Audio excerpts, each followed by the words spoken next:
परम पूज्य उच्चारणाचार्य 108 श्री विनम्र सागर जी महामुनिराज के आज्ञानुवर्ती शिष्य मुनि श्री 108 विनय सागर जी मुनिराज के विशेष मंगल प्रवचन।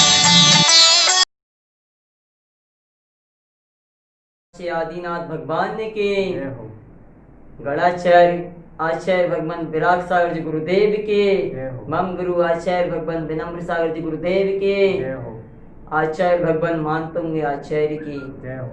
मुनि श्री 108 विनय सागर जी महाराज की जय हो। या संसुता सकले वाङ्मय तत्त्वबोधा दुद्भूति बुद्धि पटुभि सुरलोके नाथै स्तोतै जगत् चित्तहरैरुदारै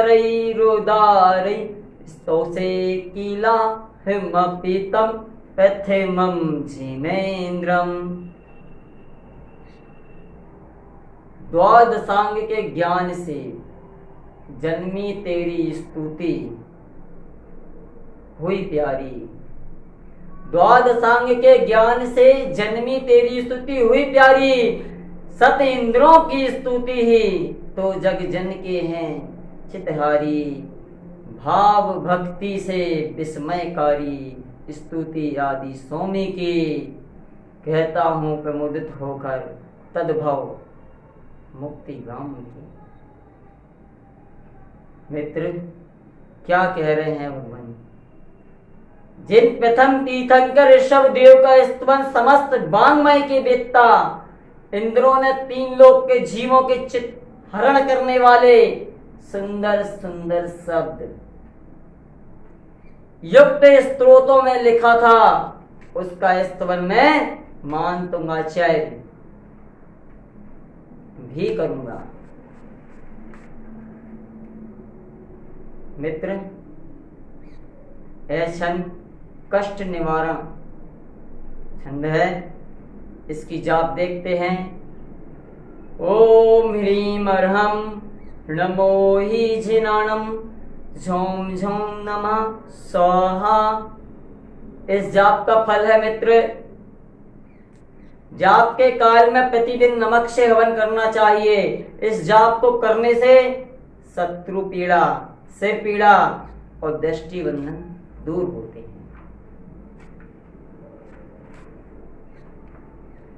आचार्य मानतुंग परंपरा, आचार्य मानतुंग परमात्मा की स्तुति करते हुए कहते हैं कि हे जगत पिता, हे ज्ञाता, हे दृष्टा, हे करुणा सागर, हे प्रजापति, हे योगेंद्र, हे मुनीन्द्र, हे महात्मा, हे आद्य तीर्थंकर,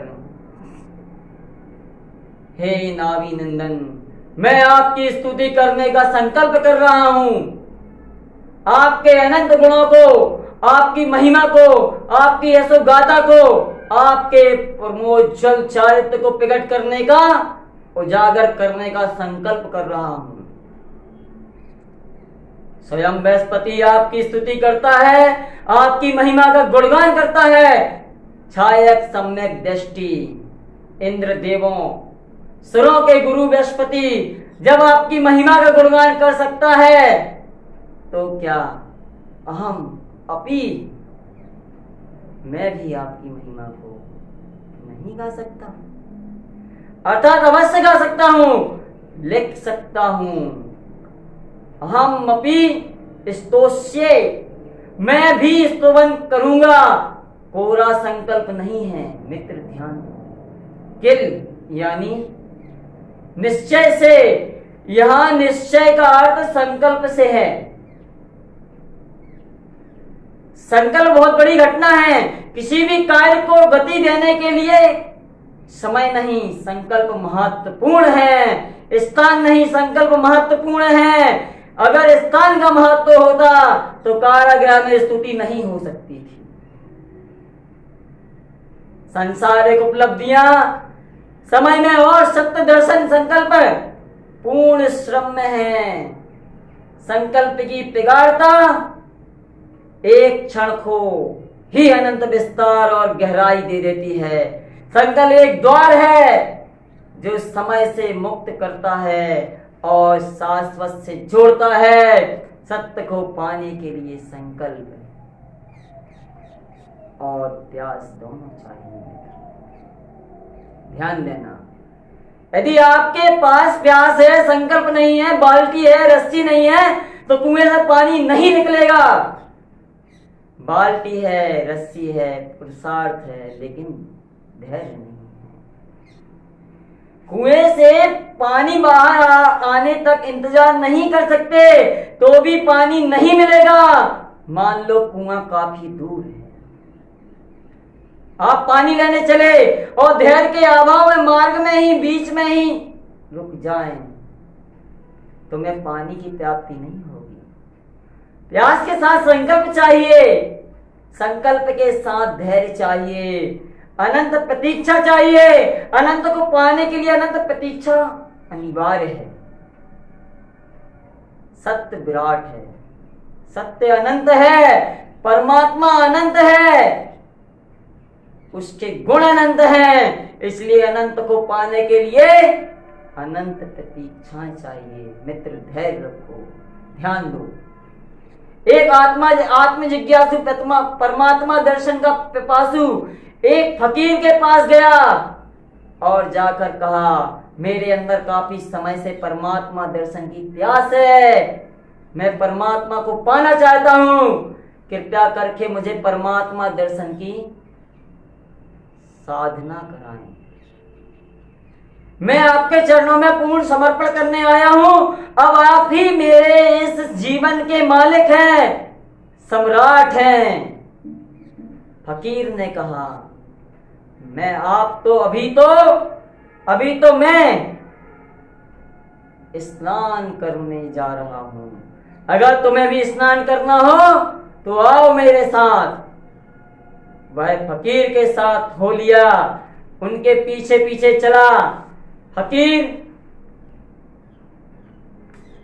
गंगा में स्नान करने लगा, नदी के बीच में पहुंच गया।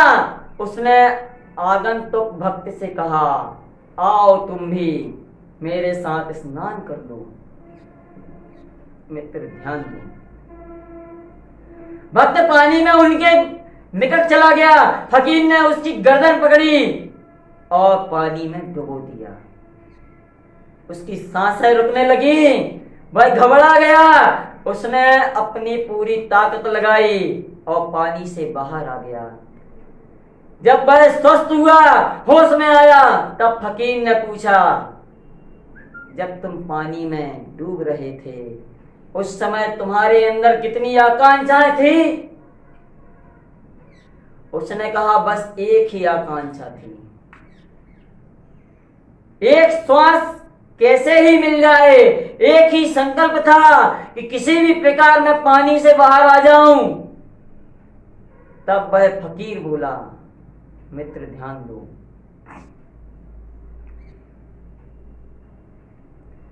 परमात्मा को पाने का सूत्र यही है, परमात्मा को पाने का रहस्य यही है। संकल्प से भरो गहरी प्यास को जन्म दो, साधना करो। जब तुम्हारी सारी शक्तियां जाग जाएं, तब स्वयं तुम्हारा परमात्मा प्रकट हो जाएगा। परमात्मा को पाने के लिए अर्थात परमात्मा बनने के लिए संकल्प चाहिए और सतत साधना चाहिए। मित्र, फकीर ने कहा, क्या तुम्हारे पास इतनी गहरी प्यास है? क्या तुम्हारे पास दृढ़ संकल्प है? क्या तुम्हारी इतनी गहरी साधना कर सकोगे? यदि है तो तुम परमात्मा को पा सकोगे। संकल्प और प्यास का जहां सामान्य बन है बस वही सत्य है। संकल्प और प्यास का जहां आलिंगन है बस वही परमात्मा का मिलन है। संकल्प के लिए प्यास और प्यास के लिए श्रम चाहिए। जैन परंपरा में, श्रमण संस्कृति में श्रम का बड़ा महत्व है। श्रम का बड़ा महत्व है। मित्र ध्यान देना, श्रमण शब्द श्रम से बना है। परमात्मा श्रम से मिलता है और भिक्षा से नहीं, कोरे स्वाध्याय से, खाली बातों से नहीं। वह सिद्धि है, मंजिल चर्चा से उपलब्ध नहीं होती, उस दिशा में चलने से उपलब्ध होती है। जितना श्रम है उतनी उपलब्धि है। संकल्प एक ऐसी ऊर्जा है जो बिखरी शक्ति, संकल्प एक ऐसी ऊर्जा है मित्र जो बिखरी शक्ति को संगठित कर देती है, एक साथ पर संग्रहित कर देती है। संकल्प एक बुनियाद है जिस पर शे का मधुर प्रसार खड़ा होता है। संकल्प एक ऐसा बीज है जिससे सारा उपमन जन्मता है। संकल्प एक ऐसा माली है जो जीवन के उद्यान में सफलता का फूल खिलाता है। मित्र, आचार्य कह रहे हैं, किल निश्चय से हम स्तोष्ये, मैं तुम्हारी भक्ति करूंगा। भक्त कैसा होना चाहिए? सुनो, गौर से सुनो मित्रों। भक्त कैसा होना चाहिए? नम्रीभूत, विनयवान, बांस पोंगरी के समान, बांसुरी की भांति खाली पोंगरी, अहंकार शून्य, कामना से रहित। सम्यक भक्ति तभी मानी जाती है, सम्यक भक्ति तभी मानी जाएगी जब भक्त काम, क्रोध, मोह, माया, अहंकार, ममकार, लोभ, क्षोभ, मान, सम्मान से रहित होगा। सम्यक भक्ति यानी बांस की पोंगरी। भक्त कहता है, हे परमात्मा, हे गुरुदेव, मैं बांस की पोंगरी हूं, आपको इसे बजाना हो तो बजा लो, गाना हो तो गा लो। तुम बजाओगे मैं तभी बजूंगी, तुम गाओगे मैं तभी गाऊंगी, तुम कहोगे तभी बोलूंगी, तुम अधर से नहीं लगाओगे, प्राण नहीं फूकोगे तो मैं चुप जाऊंगी। मित्र, ध्यान देना,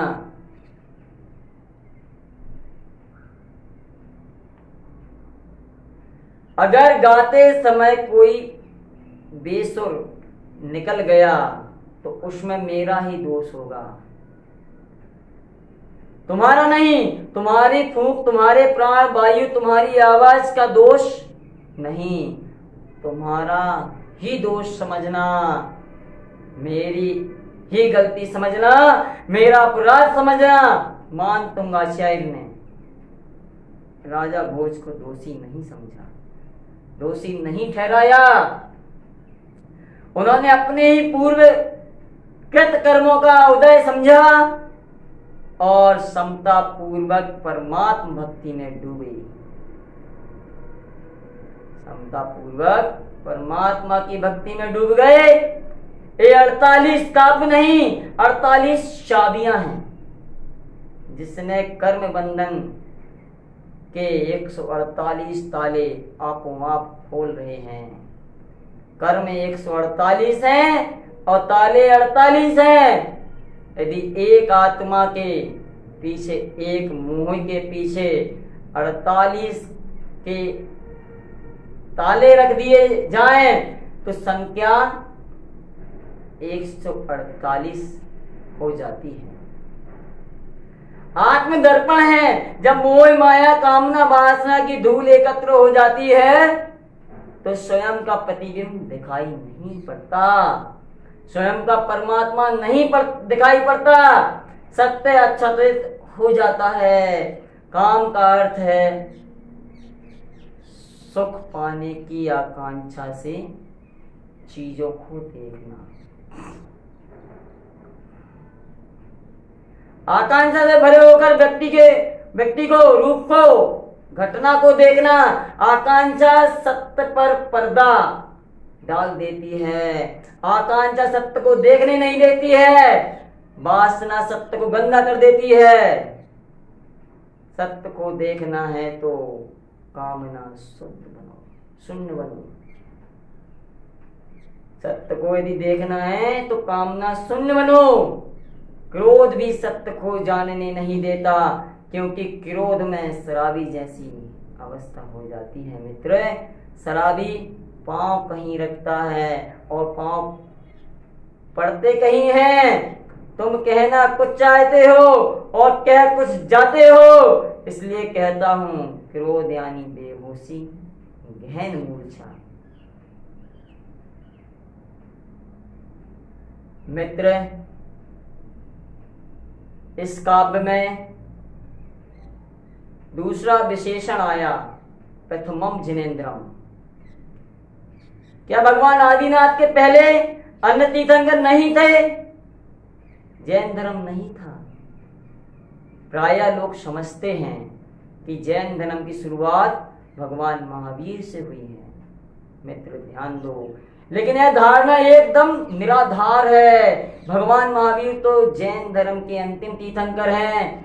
आदिनाथ इस युग के प्रथम तीर्थंकर हैं। युग के आदि में हुए आदिनाथ के युग के प्रथम, आदिनाथ युग के प्रारंभ में पुनः धर्म की स्थापना की। इसके पूर्व उत्सर्पणी के दुखमा सुखमा नामक चतुर्थ काल में 24 तीर्थंकर हुए थे जो सिद्धत्व को प्राप्त कर चुके थे। योग की अपेक्षा से, कर्म भूमि की अपेक्षा से उन्हें प्रथम तीर्थंकर कहा है। मित्र, गौर से शांति से। लोक में परिवर्तन होता रहता है, लेकिन लोक का कभी भी नाश नहीं होता। आधुनिक विज्ञान भी यही कहता है कि वस्तु का कभी भी नाश नहीं होता, मात्र वस्तु में परिवर्तन होता है।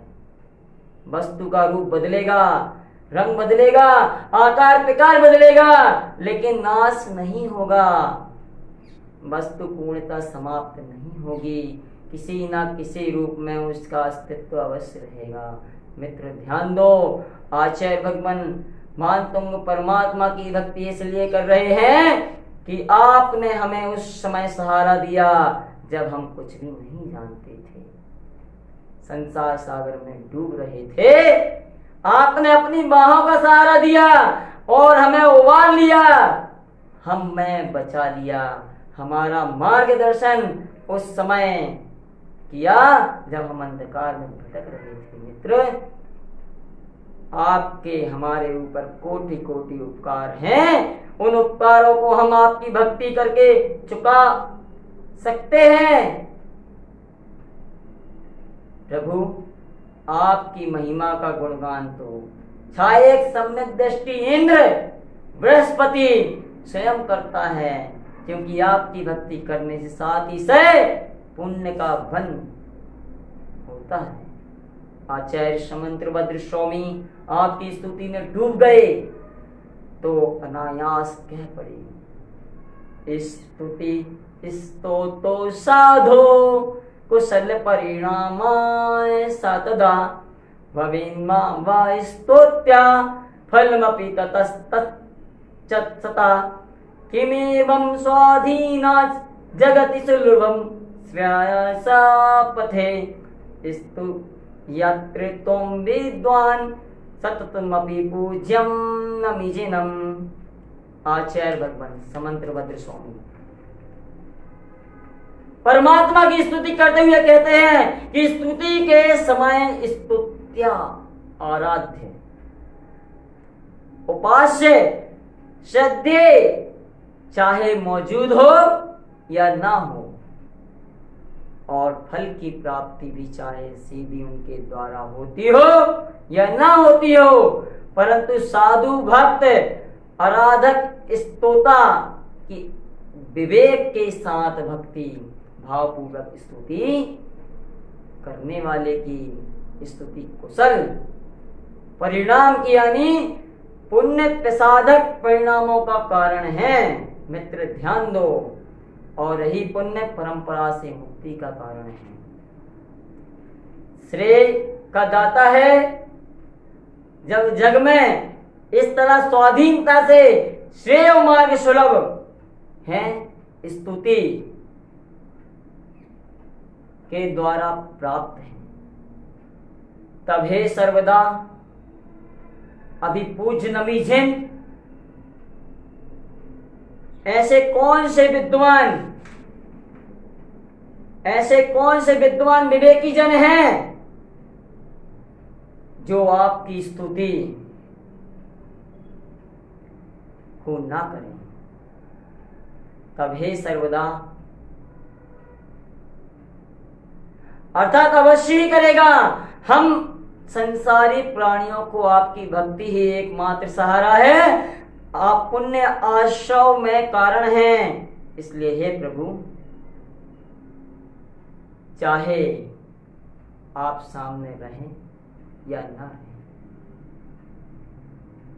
लेकिन आपकी स्तुति करने से हमारे परिणाम निर्मल हो जाते हैं।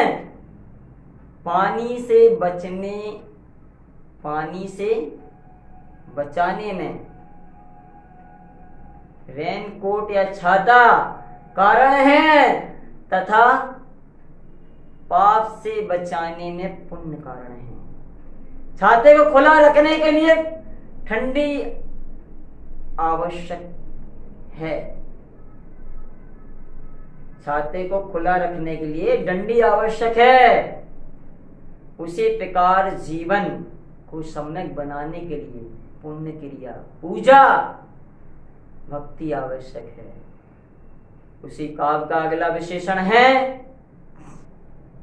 मित्र ध्यान दो, चित्त हरई रुदारई। आचार्य भगवान कह रहे हैं भक्ति कैसी होनी चाहिए, काव्य में कौन से गुण होना चाहिए। गुण तो सभी वस्तुओं में होते हैं, इसलिए इस काव्य का भी विशेष गुण है। यह सब चित्त का हरण करेगा, यह सबके चित्त का हरण करेगा, सबका दिल चुराएगा, सबके मन का हरण करेगा। रूप तो वही है जो दूसरे के चित्त का हरण करे। कवि भंवर की एक कविता है, कवि भंवर की एक कविता है, रूप जिसे पीड़ा हरने का स्वयं बड़ा अधिकार है। दर्द संजो कर रखे सांस का रूप वही साकार है।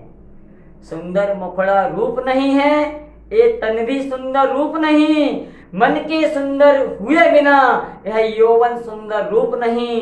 इसी प्रश्न की समझ में डूब प्रश्न के हल गए। नेति नटी के खेल निराले मेरा अंतर छल गए। उस दिन देखा रूप तुम्हारा, उस दिन आंसू डल गए। नेति नटी के खेल निराले मेरा अंतर छल गए। उस दिन देखा रूप तुम्हारा, मेरे आंसू निकल गए।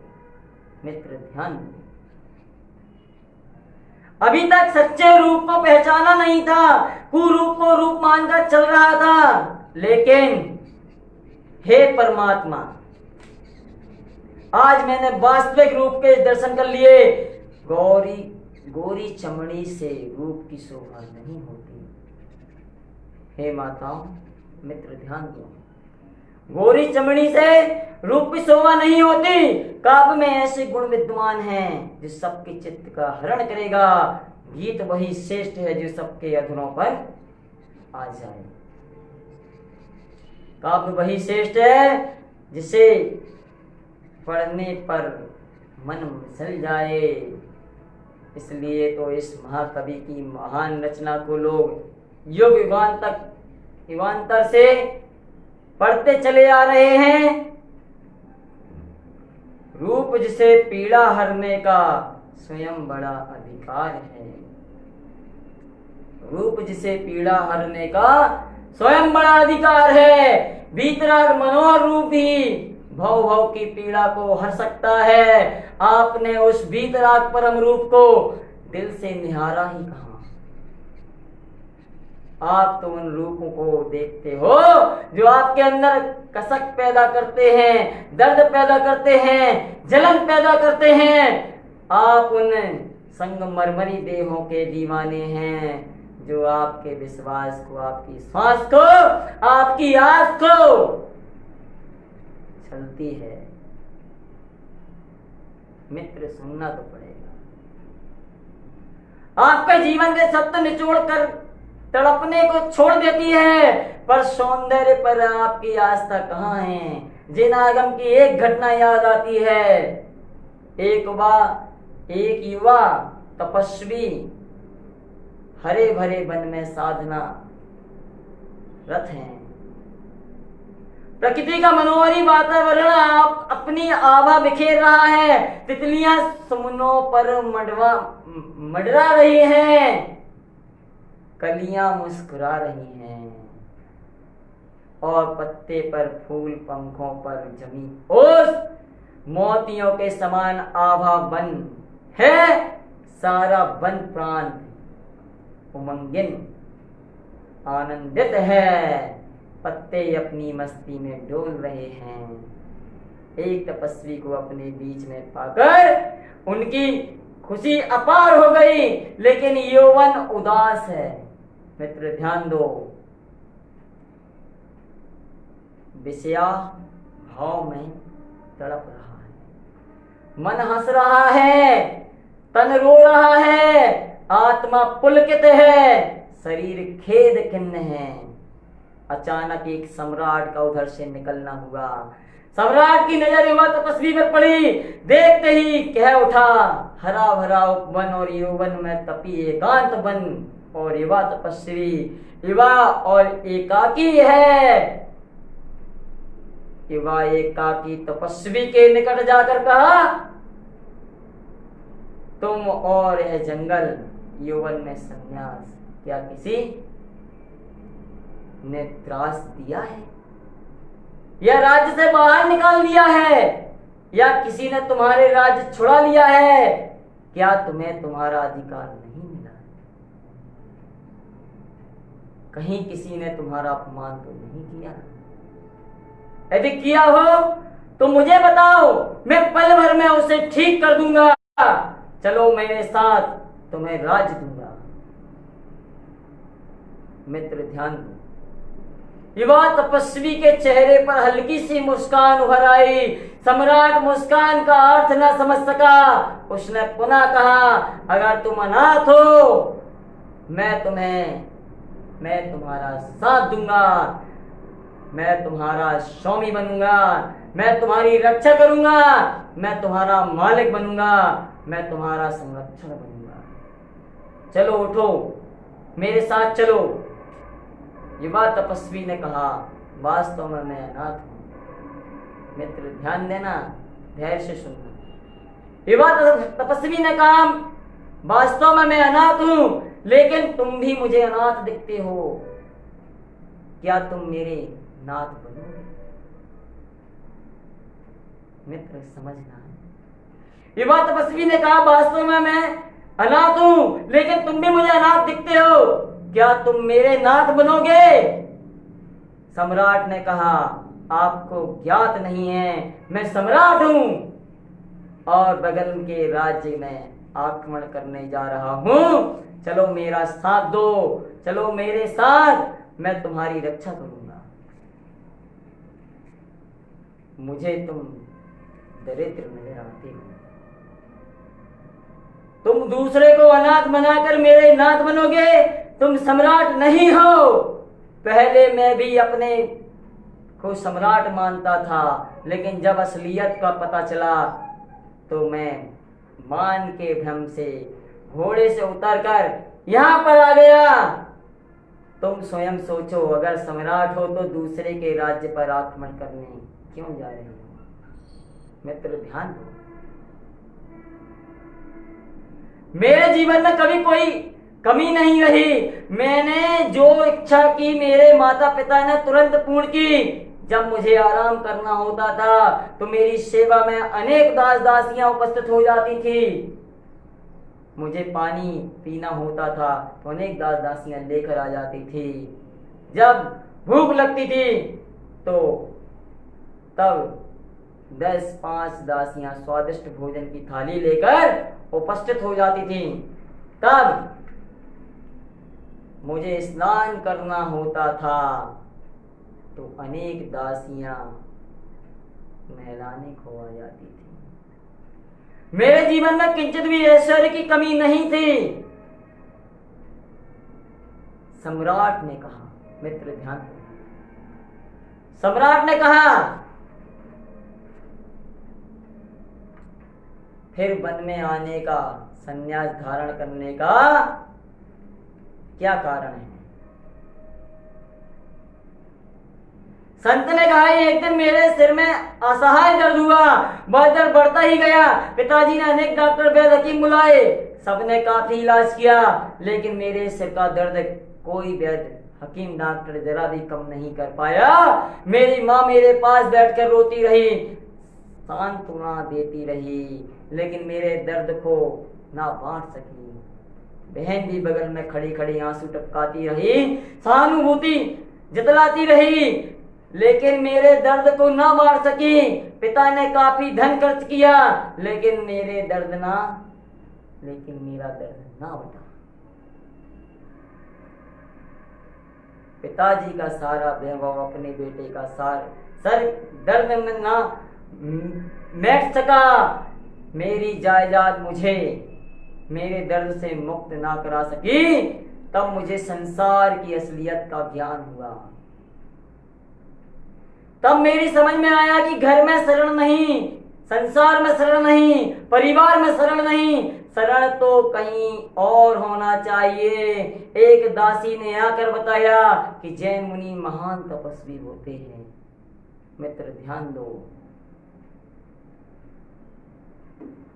और जो उनकी शरण में जाते हैं वे समस्त दुखों से मुक्त हो जाते हैं। बस मैं गहन आस्था लेकर दिगंबर मुनि की शरण में पहुंच गया। उनकी भीतरा मुद्रा को देखते ही एक अलौकिक आनंद का अनुभव हुआ। उन्होंने मुझसे कुछ पूछा, ताचा नहीं, मात्र इतना कहा, लो यह मंत्र, इस मंत्र का 1 घंटे जाप करो। मैंने उनकी आज्ञा का पालन किया। मेरी प्यास, मेरी लगन, मेरे संकल्प, मेरे श्रम ने मुझे रोग मुक्त कर दिया। मुझे पीड़ा से मुक्ति मिली, वेदना समाप्त हो गई, मेरे सिर का दर्द चला गया। सिर का दर्द जाते ही मन में विचार आया, जन्म मरण का रोग तो इससे भी ज्यादा पीड़ाकारी है। सच्चा डॉक्टर मिल गया, उस रोग से भी सदा को मुक्त हो जाओ। बस उसी प्यास ने मुझे यहां तक पहुंचा दिया। मित्र ध्यान दो, और जो आनंद में जो चैन मुझे मिल रहा है वह परिग्रह के अभाव में, भोजन के अभाव में, महल के अभाव में, बस इस त्याग की ही देन है, इस त्याग की ही देन है। क्या आप जन्म मरण के रोग से मुक्त कर सकते हैं? सम्राट, मुझे जन्म मरण का रोग लगा है, अगर तुम्हारे पास औषध हो तो कहो। वह सम्राट साधु के चरणों में झुक गया और निवेदन किया, मुझे भी अपने जैसा बना लो। उसने अपने सैनिकों से कहा, जाओ, जिसे मैं संपत्ति समझता था वह विपत्ति सिद्ध हुई, जिसे विजय समझ रहा था वह पराभव सिद्ध हुई। बस जाओ, अब मैं संन्यास ग्रहण करता हूं। अब विजय पताकाएं बाहर नहीं भीतर फहराऊंगा, बाहर का नहीं भीतर का सम्राट बनूंगा। और उसने राजश्री वस्त्र उतार के फेंक दिए। वह दिगंबर साधु बन गया। उस सम्राट की समझ में यह बात आ गई। आपकी समझ में बात आ जाए तो उत्तम होगा मित्र। बस समझ गया, वह समझ गया, अब आप भी समझ जाएं। वह सम्राट मोक्ष मार्गी बन गया, संसारातीत होने की साधना में डूब गया, परमात्मा भक्ति में डूब गया, जीवन की सच्चाई का गवाह बन गया। परमात्मा सुगंध का भौरा बन गया। आप कहते हैं कि निमित्त कुछ नहीं करता और है जरा सा निमित्त मिलते ही उपादान जाते हैं। आप कहते हैं कि एक द्रव्य दूसरे द्रव्य का कुछ नहीं करता, तो श्रीमान फिर औसत लेने से रोग कैसे मिट जाते हैं? कैसे मिट जाते हैं मित्र? पानी पीने से प्यास कैसे बुझ जाती है? भोजन करने से भूख कैसे मिट जाती है? व्यवहार की दृष्टि से एक द्रव्य दूसरे का करता है, लेकिन निश्चय की दृष्टि से करता नहीं है मित्र। अगर निमित्त कुछ नहीं करता तो फिर पूजा भक्ति उपासना स्वाध्याय करने से क्या होगा? अगर औषधि शरीर को आराम पहुंचा सकती है तो परमात्मा भक्ति निश्चित ही परमात्मा से मिला सकती है, जन्म मरण से मुक्त करा सकती है। अगर आप परमात्मा भक्ति में डूबना चाहते हैं तो कुछ सूत्र आपको दे रहा हूं, उनका प्रयोग करें, उनका अनुसरण करें तो निश्चित विशेष उपलब्धि होगी। भक्ति के पूर्व इन सूत्रों का स्मरण अवश्य करें। संकल्प की सीढ़ियां हैं श्रद्धा, प्रयास, स्मृति, एकाग्रता और विवेक। प्रथम सीढ़ी है श्रद्धा। जरा श्रद्धा का अर्थ समझो, स्वयं को विकसित करने के भाव। जो गुण मेरे भीतर नहीं आप में हैं, वे उन्हें पाना चाहता हूँ। श्रद्धा की बाल्टी से गुणों का नीर निकालना चाहता हूँ। आपको देखने के उपरांत मुझे अपनी कमियां नजर आ गईं, मुझे अपना अपमान जीवन नजर आ गया। हे श्रद्धे, हे परम पावन, अब मैं आपके गुण सागर को श्रद्धा की गागर में भरना चाहता हूँ। मैं भी आपके जैसा बनना चाहता हूँ। यह अणु विराट पाने को नमस्कार कर रहा हूँ। दूसरा आयाम है प्रयास मित्र, दूसरा आयाम है प्रयास। प्रयास प्रिय के प्रति आस यानी प्यास, आस यानी प्रयास। श्रेष्ठ को, प्रिय को पाने के लिए जीवन की सारी शक्ति लगा देने। अगर श्रद्धा है और प्रयास नहीं है तो कार्य की सिद्धि नहीं होगी। प्रयास के बिना प्रयत्न व्यर्थ है। प्रयास का अर्थ है लक्ष्य की ओर अपने कदम बढ़ा देना, पथ पर चलने लग जाना। तीसरा पायदान है मित्र स्मृति। स्मृति का अर्थ है श्रद्धे को सदा याद रखना, उसका ही स्मरण करना। प्रत्येक श्वास के साथ उसका स्मरण हो। श्वास के वृक्ष पर स्मरण के फूल फल लगे। हमारे ध्येय क्या है? हमारा ध्येय क्या है? हम क्या पाना है? किससे प्रीति है? किससे प्रीति की है?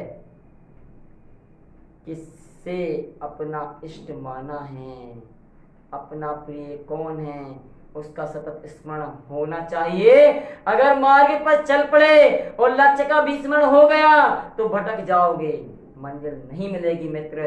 हृदय को सतत जागृत रखो। हृदय के द्वार पर होश का दीपक जला दो। चौथा सेतु है एकाग्रता। जहां कर्ता और कर्म तेरे मेरे का भेद मिट जाए, जहां भेद की दीवार गिर जाए, एक अखंड आकाश रह जाए। अंतिम सूत्र है विवेक। विवेक का अर्थ है हितकर श्रेष्ठ कार्य तुरंत कर लेना चाहिए। कल पर बात मत छोड़ना, असली मत, आलसी मत बनना, प्रमादी मत बनना, अन्यथा अवसर हाथ से निकल जाएगा। चूकना मत, ठहरना मत। जो उपादेय है, आत्महितकर है, चेतना के ऊर्ध्वरोहण के कारण है, उसे स्वीकार कर लेना। समय का इंतजार मत करना। अज्ञानियों की तरह काल लब्धि का इंतजार मत करना। मित्र, आंखें जरा विवेक के प्रकाश में देख लेना, कहीं ऐसा ना हो धोखा खा जाओ। परम गुरु सतगुरु अध्यात्म पुरुष मानने के पूर्व उनका आचरण देख लेना, अगर तुम्हारे जैसे वस्त्रों में हो तो ऐसे मिथ्या ज्ञानियों से बचना। सोचना हमें हमें और इनमें क्या अंतर है।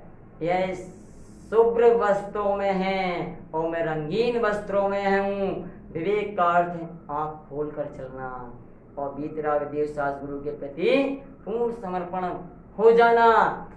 ख्याल रखें, श्रद्धा, प्रयास, एकाग्रता और विवेक ये संकल्प तक पहुंचने की सीढ़ियां हैं।